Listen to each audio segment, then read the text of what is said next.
नमः। अस्मत् सर्वगुरुभ्यो नमः। श्रीशाम्बत सदाशिवाय नमः।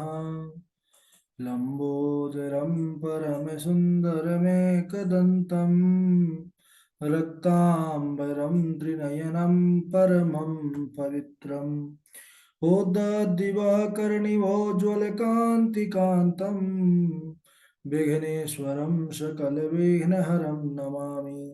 नमः परमहंसास्वादितचरणकमलचिन्मकरन्दाय भक्तजनमानसनिवासाय श्रीरामचन्द्राय कृष्णत्वदीयपदपङ्कजपुञ्जरान्ते अद्यैव मे विशतु मानसराजहंसः प्राणप्रयाणसमये कफवातपित्तैः कण्ठावरोधनविधौ स्मरणं कुतस्ते ध्याये नित्यं महेशं रजतगिरिनिभं चारुचन्द्रावतंसं रत्नाकल्पोज्ज्वलाङ्गं परस्मृगवर भीतिहस्तं प्रसन्नं पदमासीनं समन्तास्तुतमरगणैर्मराघ्रकृत्यं वसानं विश्वाद्यं विश्वबीजं निखिलभयहरं पञ्चवक्त्रं त्रिनेत्रं करचरणकृतं वा कायजं कर्मजं वा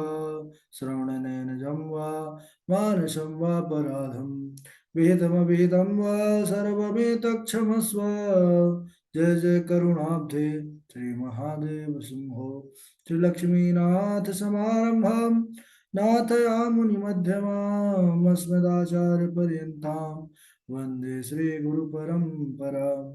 अञ्जनानन्दनं वीरं जानकी शोकनाशनं कपीशमोक्षहन्तारं वन्दे लङ्काभयङ्करं।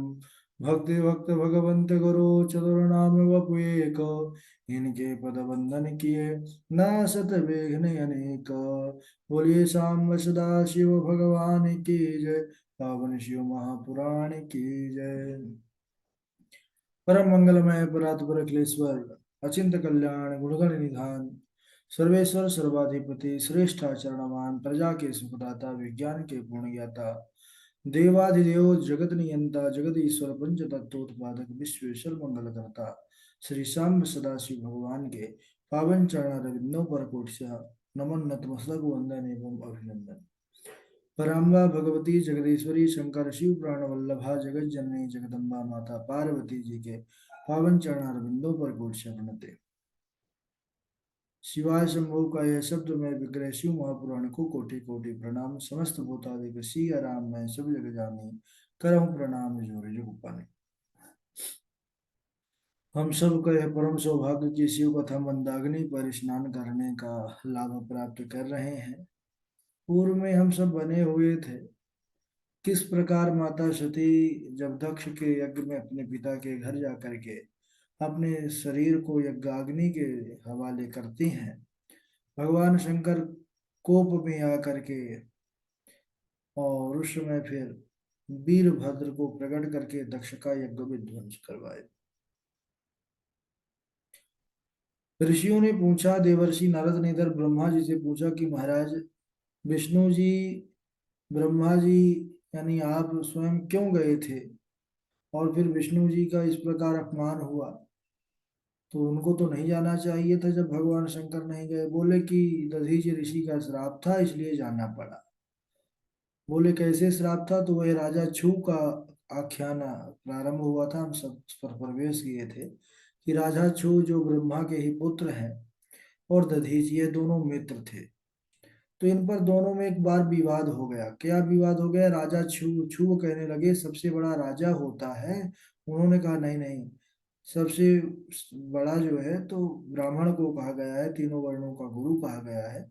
और दोनों जो है वाद विवाद पर आए और बातों ही बातों पर कहते हैं कि महाराज ने दधीची ने जब उन पर मुष्टिका का प्रहार किया तो उन्होंने फिर बदले में वज्र, उनके पास एक अद्भुत शक्ति थी विष्णु जी से प्राप्त हुई थी, तो उनके वक्षस्थल पर चढ़ाया जिससे दधीची ऋषि निश्चेष्ट होकर के यानी मरणासन स्थिति को प्राप्त हुए।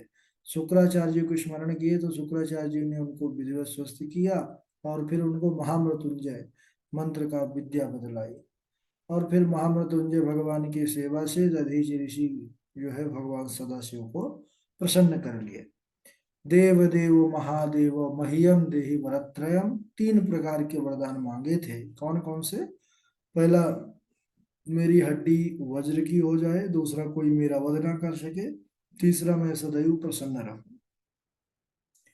इसके बाद इधर जब वह फिर वरदान पा करके गए और अपने पाद मूल से चरण से प्रहार करते हैं राजा छू पर। राजा छू मूर्छित हुआ, मूर्छा दूर हुई तो शक्ति का प्रहार किया। शक्ति के प्रहार से कोई शरीर पर चोट नहीं आई, क्योंकि अब शरीर तो वज्र का हो गया था। तब वह भगवान डर करके वन को गया और भगवान विष्णु की आराधना किया। भगवान विष्णु प्रसन्न हुए, बोले कि क्या है? उन्होंने कहा, राजा छोर ने कहा कि महाराज दधीचि मुनि मुझसे डर नहीं रहे और मैं स्वयं उनसे डर के भाग आया हूँ। तब भगवान विष्णु देखे, समझ गए, बोले ये तो महान शिव भक्त हैं। बोले हाँ, शिव भक्त को तो कभी किसी काल में किसी से डर नहीं रहता है।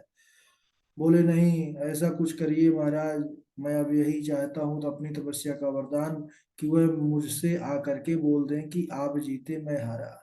विष्णु जी ने समझाया कि देखिए राजन, अगर ऐसे शिव महान भक्त जो शिव जी के भक्त हैं, अगर इनसे इस प्रकार का कार्य किया जाएगा तो हो सकता है कि मेरे जैसे देवता का भी श्राप का कारण बन जाए यह।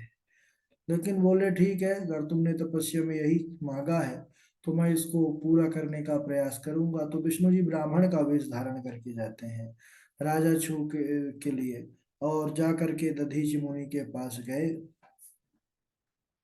और कहने लगे कि मैं आपसे कुछ मांगने के लिए आया हूँ, आप ऋषि प्रसन्न होकर के मुझे दीजिए।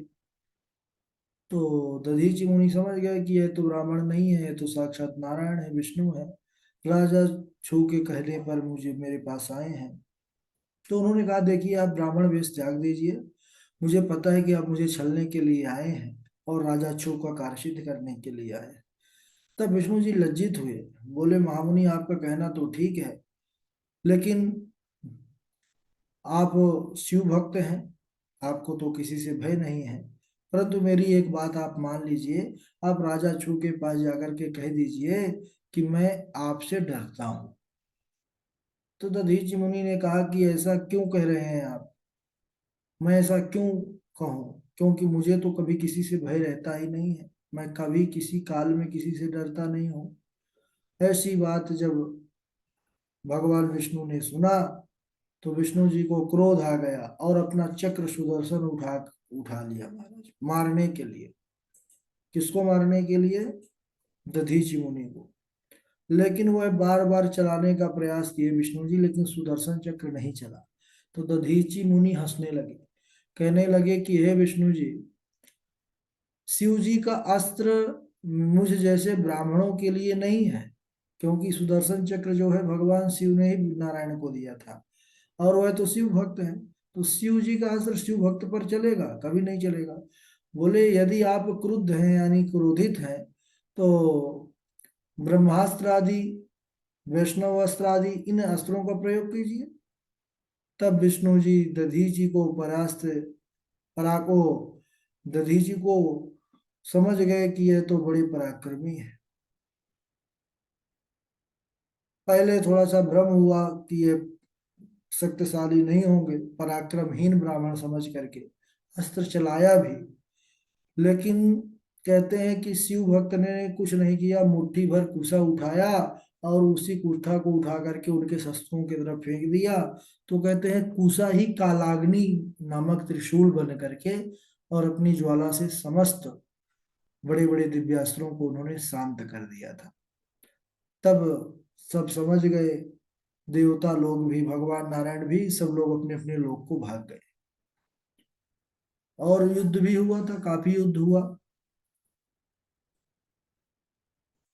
तब उस समय ब्रह्मा जी राजा छू को लेकर के आए और समझाए। भगवान विष्णु से कहने लगे कि हे महाराज, अब आप जो है रहने दीजिए, क्योंकि आप इनको जीत नहीं सकते। ये भगवान शिव के अनन्य भक्त हैं। तब विष्णु जी ने युद्ध बंद कर दिया, परंतु दधीचि मुनि का क्रोध और बढ़ गया।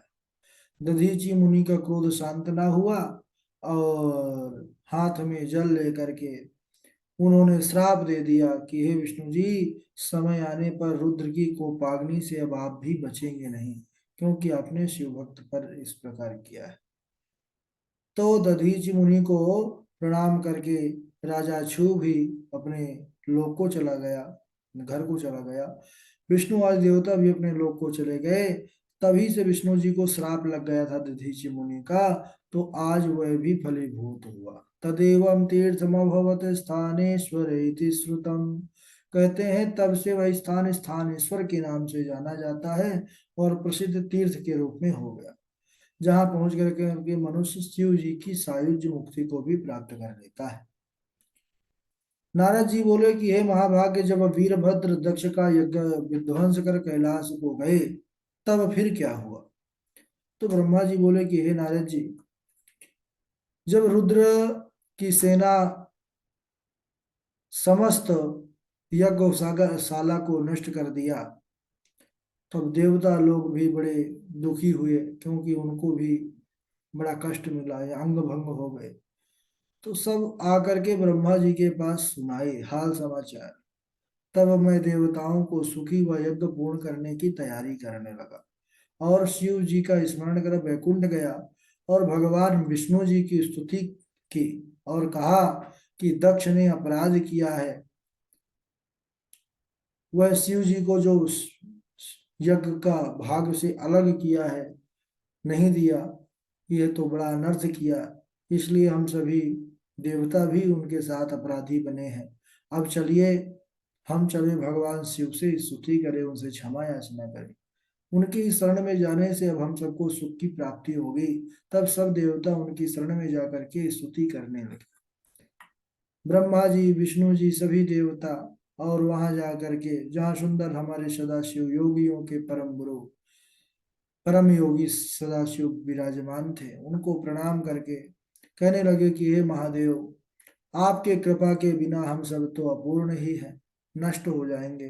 हे महादेव, आप हमारी रक्षा कीजिए, भूत भावन, हम पर प्रसन्न होइए और दक्ष के यज्ञ को पूर्ण कीजिए। जो देवता अंग भंग हो गए हैं, इनको स्वस्थ कीजिए, सभी देवता पूर्ण रूप से स्वस्थ हो जाए और आज से यज्ञ के अवशिष्ट पदार्थ पर आपका भाग होगा, ऐसा निर्णय लिया। ऐसा कह करके मुझे ब्रह्मा सहित विष्णु जी हाथ जोड़े शिव जी के चरणों में गिर पड़े, ऐसा ब्रह्मा जी कह रहे हैं। तब भगवान शंकर प्रसन्न होकर के देवताओं को धैर्य बनाते हुए उन्होंने क्या कहा कि हे देवताओं सुनो, मैं तुमको क्षमा दान देता हूं। दक्ष का यज्ञ मैंने विध्वंस नहीं किया, अपितु जो दूसरों को दुख देता है, जो दूसरों का बुरा चाहता है, उसका बुरा ही होता है। इसी कारण दक्ष यह दुख को प्राप्त किया है। भगवान शिव ने कहा कि हे गणों, दक्ष के सर के स्थान पर बकरे का सिर लगा दो। भग देवता सूर्य नेत्र से देखेंगे, पूखा के दांत हो जाएंगे और मेरा विरोधक भृगु बकरे की ही दाढ़ी मूछ पाएगा। गणों के द्वारा सभी देवता जो अंग भंग हो गए थे, जैसा जैसा शिव जी ने कहा, सब पूर्ण रूप से स्वस्थ हो गए सज्जनों। अब दक्ष का जब सर लग गया, जीवित होकर के उठ गया, प्रसन्नचित्त होकर दर्शन किया भगवान सदाशिव का, निर्मल स्वरूप प्रभु का, उसका कलुषित हृदय निर्मल हो गया भगवान शिव के दर्शन के बाद। शिव जी की स्तुति करने लगा। भगवान शंकर की स्तुति जब किया दक्ष ने, तो भगवान शंकर भी प्रसन्न हो गए। उन्होंने सबकी ओर कृपा दृष्टि की, दक्ष से कहा कि हे प्रजापति दक्ष सुनो, यद्यपि मैं स्वतंत्र हूं पर भक्तों के वश में हूं। भक्तों में ज्ञानी भक्त सबसे अधिक प्रिय है, भगवान सदाशिव का वाक्य है। ज्ञानी मेरा ही स्वरूप है, उससे अधिक मुझे कोई प्रिय नहीं है। तू दक्ष केवल कर्मों के द्वारा ही संसार सागर से पार होना चाहता था, तरना चाहता था, तो तेरा यह कर्म मुझे अच्छा नहीं लगा, इसलिए मैंने तेरे यज्ञ को विध्वंस कर दिया। अब तू मुझे परमेश्वर जान और यह समझ कि करने कराने वाला केवल मैं ही हूं, और सावधानी से सिर्फ तू कर्म कर।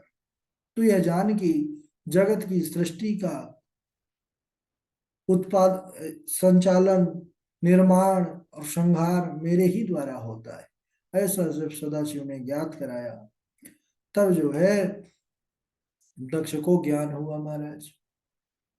उन्होंने कहा कि हरि भक्तो ही में निंदा तथा शैवो भवेद यदि तयो सापा भवेद्युस्ते तत्व प्राप्तिर भवेद नहीं।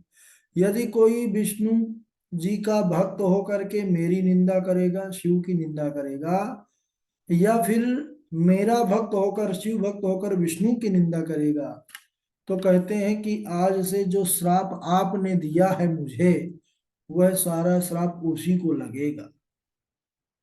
और जो इस प्रकार का कार्य करेगा उसको सच्चे गुरु से फिर ज्ञान नहीं मिला, वह निश्चित ही तत्व ज्ञान की प्राप्ति से विमुख है ना। शिव द्रोही मम दास कहावा, और ते नर मोहि सपने में नहीं भावा। तो भगवान का तो वचन है। तो बोले इस प्रकार की भगवान जो शिव है वह विष्णु जी के उपासक हो जाते हैं और विष्णु ही शिव के उपासक हो जाते हैं, तो परस्पर एक दूसरे के पूरक हैं। इसके बाद सभी देवताओं को पूर्ण रूप से प्रसन्नता किए दिए महाराज, और दक्ष का यज्ञ पूर्ण हुआ, और भगवान भोलेनाथ का तभी से भाग यज्ञ के अवशिष्ट पदार्थ पर मिलने लगा। बोलिए वृंदावन बिहारी लाल की जय, सदा शिव भगवान की जय। चलिए आज यहीं तक, उसके आगे और चर्चा बाद में करेंगे। श्लोक सुना देंगे बारी बारी से। और अच्छा, अभी जुड़े थे हमारे पंडित राजेश जी, कट गए। ठीक है, डॉक्टर साहब है, कार्तिक जी हैं, नंद जी है, सुना दीजिए।